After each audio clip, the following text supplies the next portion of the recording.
This is the debriefing video from the meeting yesterday on the 12th of November, 2024. Fairly normal opening. On approval of the agenda, I did mention that there were two things to be adjusted, not full agenda amendments. Didn't need anything really adjusted there, just two kind of additional things that came in late that we were talking about on things that were already on the agenda.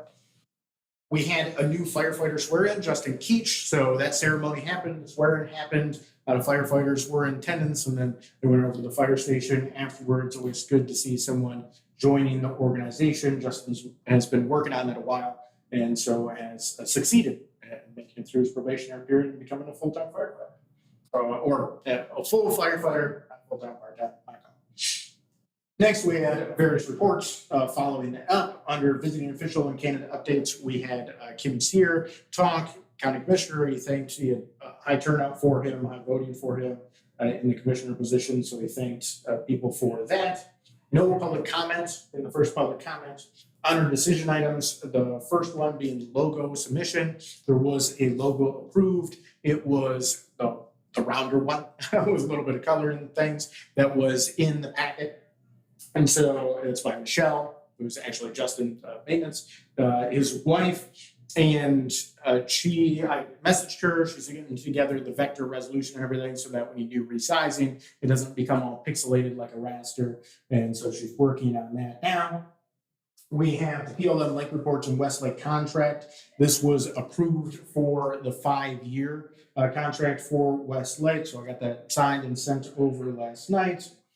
Next is financial oversight and reporting contract. It was approved both to be at the supervisor's discretion, and that was for Maynard Casteristan to do reporting, essentially looking into the finances, reporting it to the board, and for Tina Erickson to be able to come in for educational stuff. We already have a contract in place with Maynard Casteristan, so this just adds to it. I informed them of that, and then getting a contract drawn up for Tina Erickson.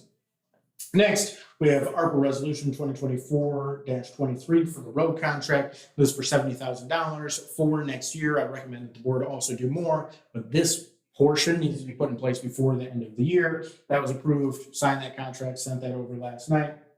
Next, we have Canton Brock Special Assessment Maintenance Resolution 2024-25. This was approved. It's just at what was already scheduled for the normal amount, the plan for amount.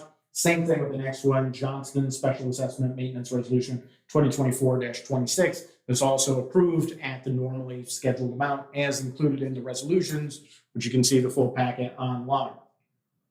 Next, Metro Act Authorization Resolution 2024-24. This was approved. Odd thing, the whole thing's in here, but realistically, we don't have much of a choice on approving it as long as they do everything correctly. I had to reach out to them and everything. But that is done. I signed the permit and everything. Heather still has to go through and on these various resolutions, sign those and document those. But I signed the permit and sent that out because I sent it to the lawyer because it has to be sent to the state to file with. It has to be sent to the permittee as well. So a few different things have to happen with it, and there's decently heavy fines if you stumble along the way. So we got that moving forward.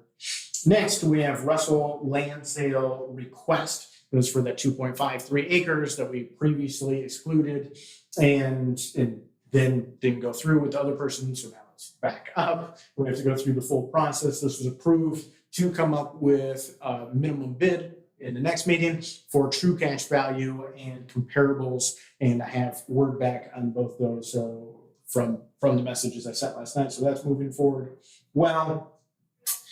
Next, we have Site Condo Resolution 2024-27. This is for the duplex condos just south of Agard over on Whitehall Road, and that ended up passing as well. Then we had the Catalpa land sale request. This was one of those adjusted things. The other one was that Erickson letter for financial oversight earlier. This was the other adjusted thing. Kind of like an addition to. So there were 5 small pieces up by Goose Egg Lake that were at first requested. That's what's in the packet.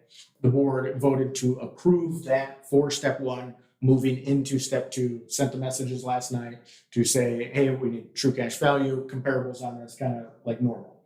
The other larger request that made it in the day after, that's the 16 parcels, which was discussed of if it should be considered for a park, as that's previously been mentioned. Justin had considered that before, thought it might be a good idea, and now it's coming up as an issue. So something, if choose which way, we can't put it on the back burner too much. And so this was tabled until after the this was tabled until after the Parks and Rec meeting in late December. All right, so that's where that one is. I let the applicant, the requester, know. Next, we have the Berry Junction Trail Commission member, and that was approved for Heather, which you already went to that meeting today. So, and let that board know last night that she was approved for that. Then we get into our discussion items. We only had one, meeting and closing dates. It was discussed to basically just kind of go like normal.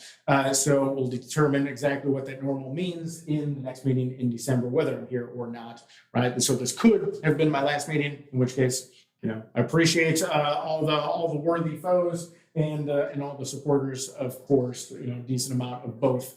And I think we've done a bunch of good stuff over the last 4 years. If I'm still here, might be here in the December meeting, right? So it depends on the situation. Decently long period where it could or could not happen. But either way, to go with basically what we've done in the past, as far as that goes, or to kind of copy over the county, which is also part of what we've done in the past. All right. Then we had our final public comment, and Scott Christmas, the one trustee, which he's leaving, he didn't rerun. So he, which, where we are, we're right next to each other, so it's kind of the middle of the die up there. He said, thanks to me, what I've done over the last 4 years, which I really appreciate. And so it's been interesting, that's for sure. It's got its own unique set of problems, unique set of solutions, and kind of fun in its own way. The same way that mountain climbing is fun, right? Like it's hard fun. And then Heather also mentioned in here that she'll be bringing up financial procedures and processes to the December meeting, some adjustments that she thinks should be made going forward. And then we adjourned. So if anyone has any questions, thoughts, ideas, comments, concerns about this or anything else, feel free to reach out. My direct line at the office, at least for a little while, is area code 231-332-6700 or email supervisor@daltontownship.org.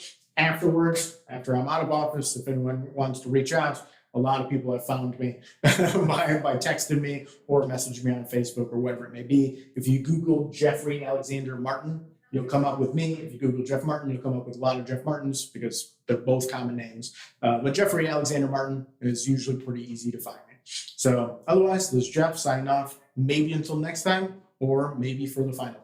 One of those two. All right, bye.